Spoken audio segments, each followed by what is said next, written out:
Hello, I'm Chuck Young. Welcome to Eternity Now. Today on Eternity Now, we have a very special presentation. We've got a special guest, Becky Cheney. Becky, would you tell us a little bit about yourself and exactly what you're going to go over with us today? Thank you, Chuck. I'm excited to be here tonight. I'm excited to tell you a little bit about a type of treatment of therapy that really works to help heal. Well, now this form of therapy that you're talking about is hydrotherapy. Is that correct? That's correct. Hydro means water and therapy means a way of healing. I'm a family nurse practitioner and I have seen how this really works. Now, how did you get interested in hydrotherapy? God made a way, several processes really, that work together immediately anytime we get injured or sick. They work to quickly try to counteract the illness or the injury and promote healing. Hydrotherapy is a way that we can even accelerate that natural healing. Well, give me an example of how you can use this in real life. How it really works, I can tell you by a common example of a real simple injury. Let's say somebody wakes up in the middle of the night, they forget that the coffee table was moved, and they rush out to the living room, bang their shin. Ouch. Right on that coffee table. You know how that hurts. I do know how that hurts. Right away, there is some internal bleeding and swelling starting. The first thing to do is to use hydrotherapy. I brought with me several different kinds of gel packs or cold packs. These are instant, where you break them, you can be anywhere, and instantly the chemicals will make this very cold. Here's a small one that you can put in small areas, like after dental extractions. This one would work perfect for that shin. And here is one that you can buy, nice and soft, keep in the freezer and put on larger areas, Chuck. You know, I've never thought of ice as being a form of hydrotherapy, but that's exactly what it is. Hydrotherapy is the use of water of different temperatures to promote healing. Now, besides using ice on injuries like that, because, you know, throughout my life, I've always heard that if you have a sports injury, like a sprained ankle, or you get a shoulder injury from lifting weights, or something like that, that the first thing you do is you put this ice on there, and you're going to like reduce the swelling, and it's going to actually promote the healing right off the bat. That's correct. For injuries, ice, rest, and elevate is the best thing to do. And the reason is because when you put cold on an injury, it activates the fibrinogen and the platelets to clot quicker, so it'll stop some bleeding.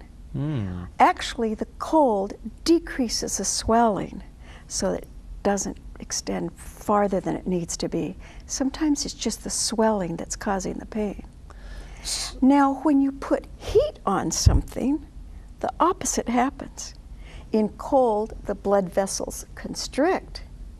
When you put heat on, the blood vessels dilate.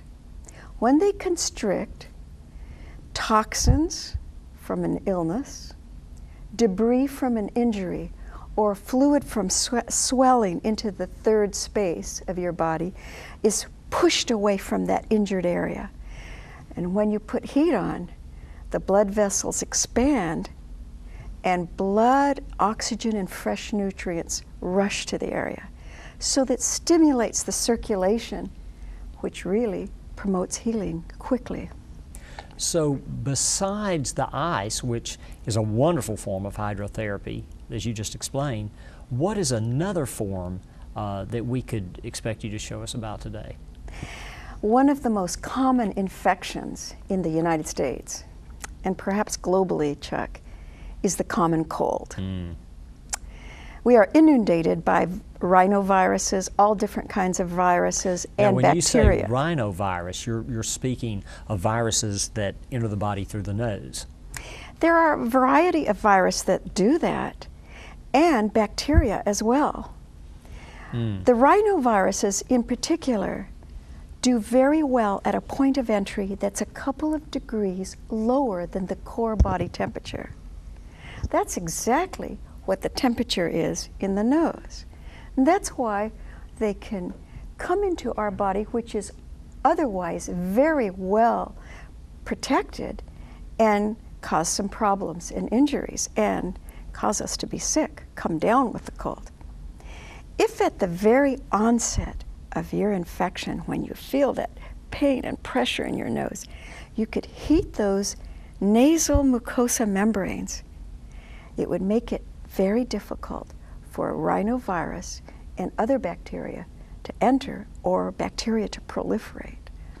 So what you would do is put heat on your nose in order to kill off the bacteria or the virus before it even has a chance to take a hold. The easy way to do it is get a regular pan with a lid, put a couple inches of water in here, and boil it. Bring it to boil on your stove.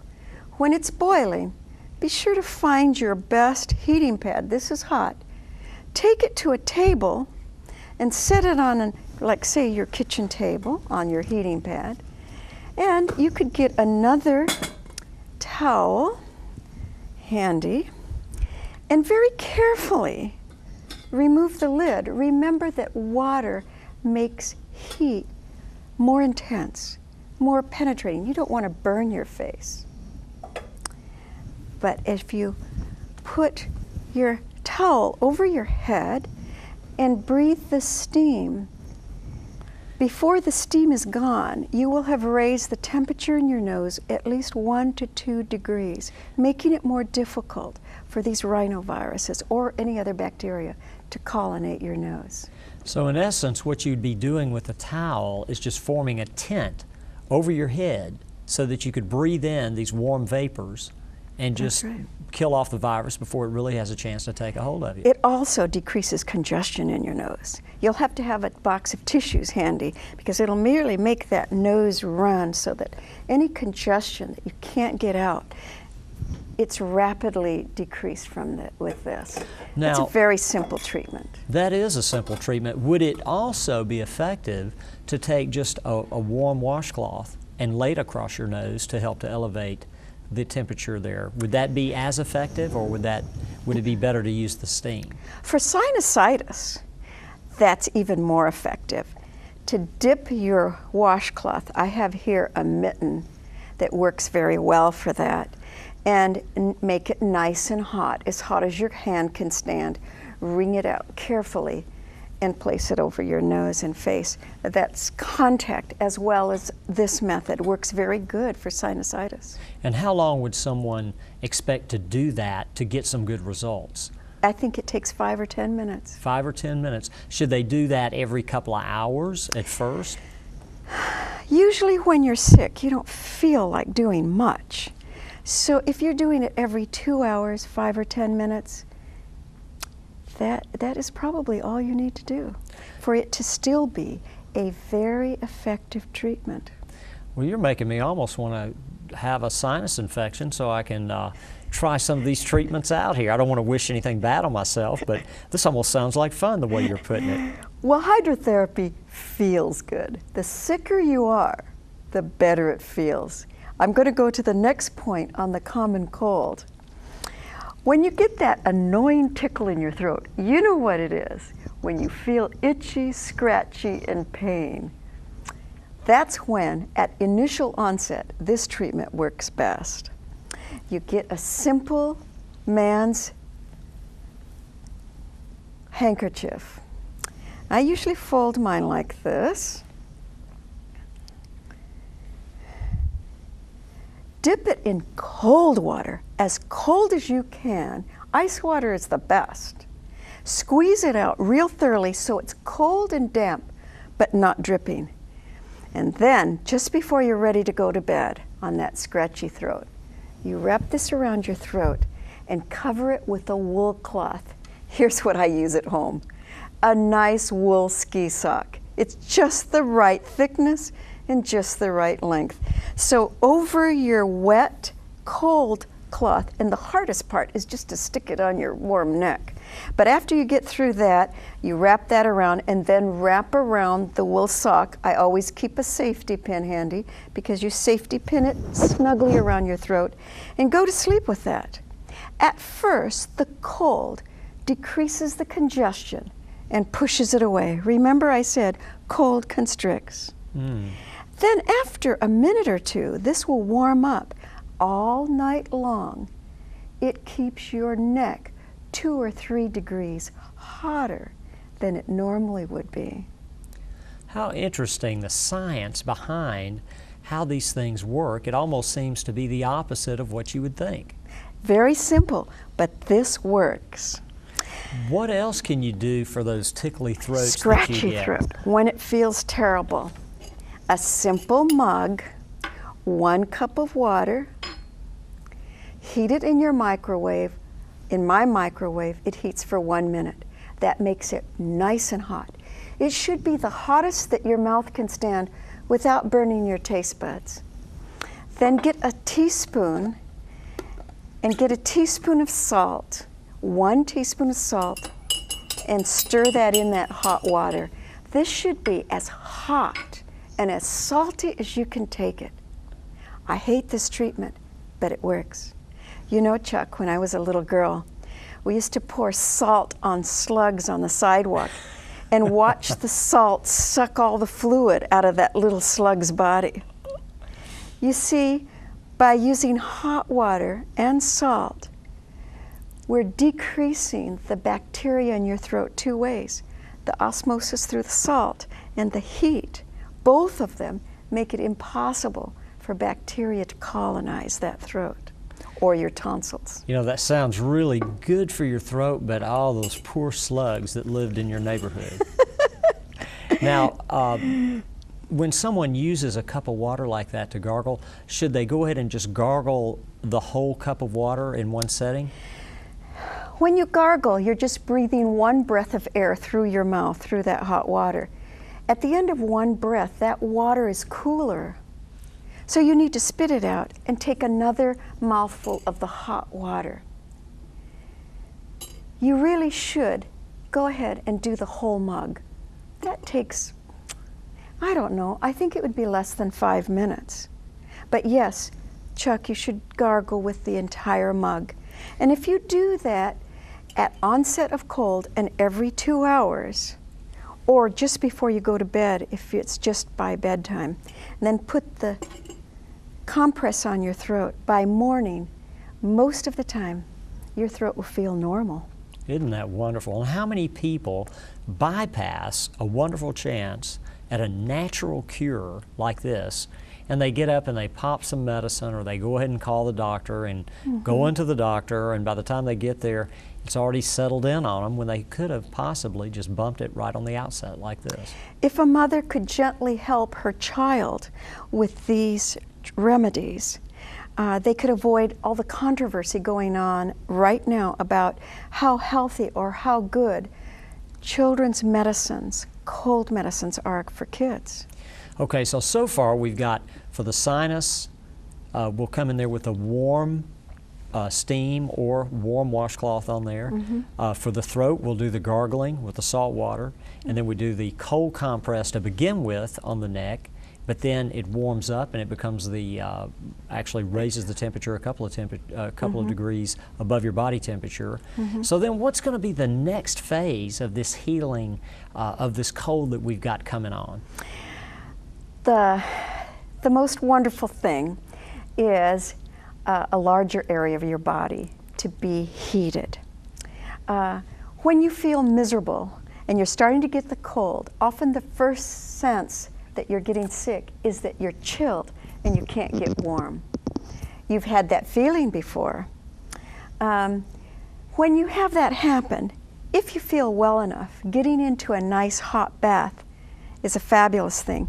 You see, an elevated temperature is your own body's way of trying to kill the invader.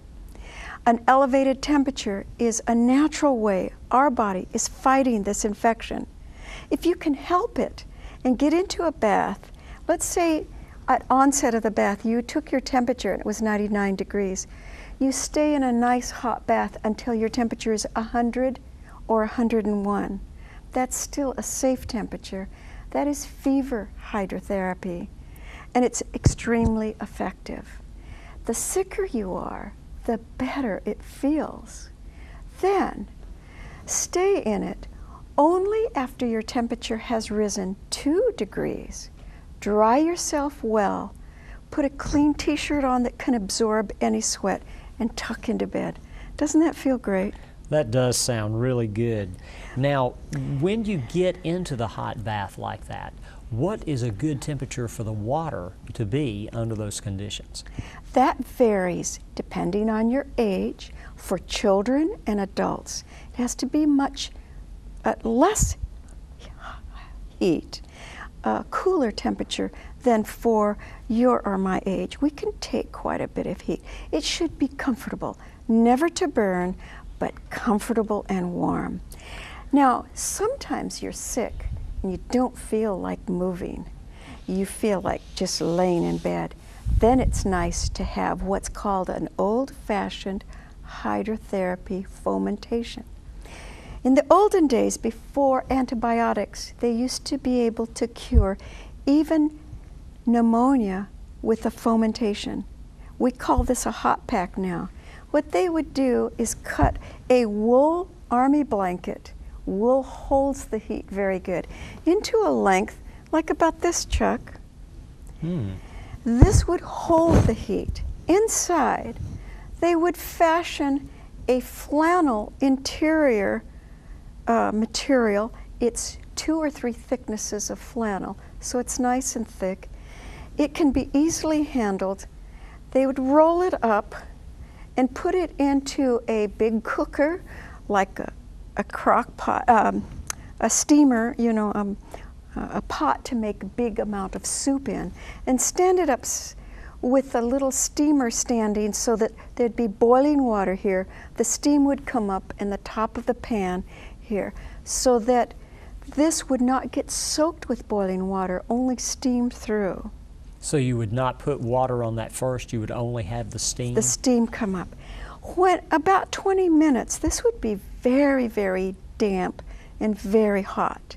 You need a pair of tongs to take it out of the steamer, and they would lay this on a table, roll it out flat, and roll this folded nicely over. You see, now we would have a very good hot pack laid on the chest or the back. It's a fabulous tool for healing. Hydrotherapy done in a very significant way. Today, what you can do, because we have a microwave, is to get again a basic bath towel and fold this bath towel in half. I fold my bath towel long ways like this. Once again, you can roll it up just like they used to do the inside. What I do is run my hot water in the sink until it's coming out quite naturally hot. And I just run this under the hot water and then squeeze it so that it's wet and hot but not dripping. So it's thoroughly wet but not dripping at all. So squeeze it well. Then I put it right in the microwave like this. Microwave this wet towel for 3 minutes. When that 3-minute buzzer sounds, I can't touch it. I have to get my oven mitt and bring it out. And then I have a nicer, thicker towel. Or at home I could use my own cut army blankets. Wrap that in. If your child is congested and coughing and it's down into the bronchus, if you have strained your back and that back is hurting and giving you no relief, a hot pack like this is heavenly. That even just sounds good, the way you describe how good that would feel on your back or on your chest when you've got a bad cold like that. Always at home, make sure that it's not too hot. At first, the steam doesn't penetrate the outer covering, so it's good to put an extra blanket between, an extra layer of towel rather, between the hot pack and your patient. This is a safe way to promote healing. It's been wonderful to have the chance to tell you, Chuck, about these natural remedies that are simple and can be done by nearly everyone in their own home. I'm amazed that God gave us water that we can use to promote healing and help us feel better. I've been amazed to see how effective they are and how well they work. What's amazing is water in its different forms, in the form of ice, in the form of steam, in the form of heated water and cold water, and it all seems to work for the better of our health if we use it in the right way. You know, I don't think I've ever had a better explanation of just how we can take some simple things and make our lives just so much easier rather than having to take some medicine or go to the doctor. But you know, it's just been such a pleasure for you to come out here with everything that you've shown us and to share your expertise in that. And Becky, I hope you'll come back again and talk to us about something else that the Lord has given us to take good care of us. Thank you, Chuck. Thank you so much for being on Eternity Now today. God bless you, and I hope you come back again.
Welcome to Revelation Insight. We would just like to take a moment today to share with you a spiritual gem from God's holy word. You know, the Bible has a lot to say about Christ's coming. In fact, Christ had a lot to say about his coming, and he doesn't want us to be deceived. There will be lots of deceptions in the last days. Here in Matthew chapter 24, beginning with verse 3, the disciples asked Jesus, they said this, "Tell us, when shall these things be? And what shall be the sign of thy coming and of the end of the world?" And the first words out of Jesus' mouth were these, "And Jesus answered and said unto them, Take heed that no man deceive you." Now, not only does Jesus say this once, he says it 3 times. But when Jesus says something once, that's important enough. But when he says it 3 times, friends, we better take it seriously. In the book of Revelation, it confirms that there will be lots of deceptions in the last days. In Revelation chapter 13, beginning with the 14th verse, notice what it says here in verse 13. "And he," talking about the false prophet, "and he doeth great wonders, so that he maketh fire come down from heaven on the earth in the sight of man, and deceiveth them that dwell on the earth by the means of those miracles which he had power to do in the sight of the beast, saying to them that dwell on the earth, that they should make an image to the beast, which had the wound by a sword, and did live." If there was ever a time to be studying God's word, it is now, because the world will be filled with deceptions. There's going to be a famine in the land someday. not a famine for bread and water, but a famine for the Word of God. And one of those deceptions that he specifically talks about is sorcery. Here in Revelation 18 verse 23, talking about Babylon and talking about the great man of the earth, it says, "For thy merchants were the great men of the earth. For by thy sorceries were all nations deceived." How many nations were deceived? All nations were deceived. And what is this sorcery? Sorcery is communication with the dead. And you'd be surprised, friends, how many people I have talked to that claim that they have seen their dead loved ones or communicated with their dead loved ones. In fact, the National Opinion Research Center at the University of Chicago asked this question to almost 1,500 Americans. Have you ever felt that you were in touch with someone who died? 27% of the American population said they had. Now, I know that you've all heard of Bob Woodward. He's the one that exposed Watergate. He says in his book, The Choice, that in 1995, during a seance in the White House solarium, Hillary Clinton sank in a trance and channeled the spirits of Eleanor Roosevelt and Gandhi. Now that blows me away, and you wonder why our country is falling apart today? Maybe you remember the Reagans back in the 1980s. Nancy was directing her husband, President Ronald Reagan, his agenda for the day, and they were guided by the stars. And there came a report out in U.S. News and World Report called the Twilight Zone. They said at any given time, about 1/4 of the members of Congress are actively interested in psychic phenomenon and manifestation of psychic powers.